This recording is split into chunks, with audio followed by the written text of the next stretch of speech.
Sir? How do you feel about states' rights issues concerning medical cannabis initiatives, such as like 11 states have passed? Concerning what? I didn't hear. Medical marijuana initiatives passed by 11 separate states. I think that's a state's issue. I don't think the federal government should have anything to do with that. What is it? I think California, maybe there's other states that have passed medical marijuana laws. Oregon, Vermont, Hawaii. There's 11 of them put together. I think those are states' issue, and I respect that. Yes. No, I understand the Constitutional Party is against the war, right? Yes, we were against the war, and we are for bringing our troops home. I understand that a lot of conservatives are not with y'all on that issue. That's probably one thing that's keeping a lot of people from it. And I think that they don't understand that the Republicans really don't know what they're doing with it.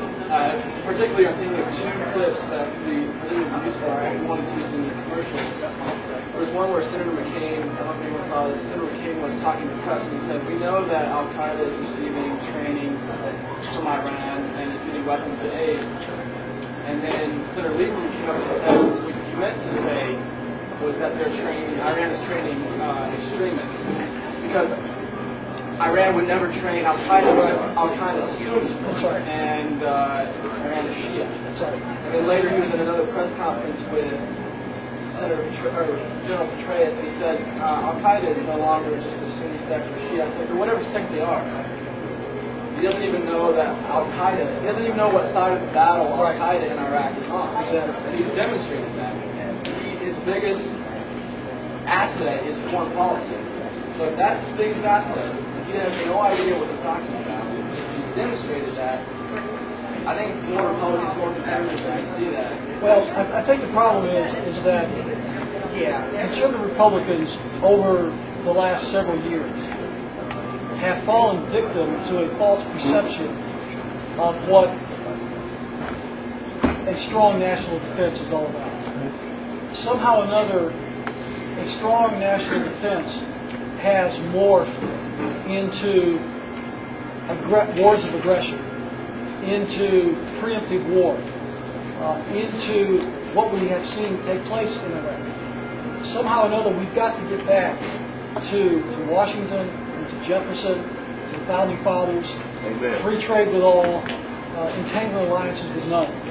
And what's happened is these entangling alliances that we've created all over the world, not just in the Middle East, have allowed these wars to take shape. And unfortunately, the motivation behind most of this is the United Nations. And what they don't realize is that most of this policy is emanating not from Washington, D.C. necessarily, but from New York City via the United Nations. And somehow or other, we've got to educate the conservative Republicans to bring them back to a constitutional, historic, conservative principle of non-interference, of non-aggression, of that war is for defensive purposes only. And all we need is one president to do that. You know, one president could change all that. One president would be able to change the perception of the conservative folks in our country, to make them recognize that what we have going on currently is a distortion of conservatism. It is not an accurate representation of what conservatism has historically stood for.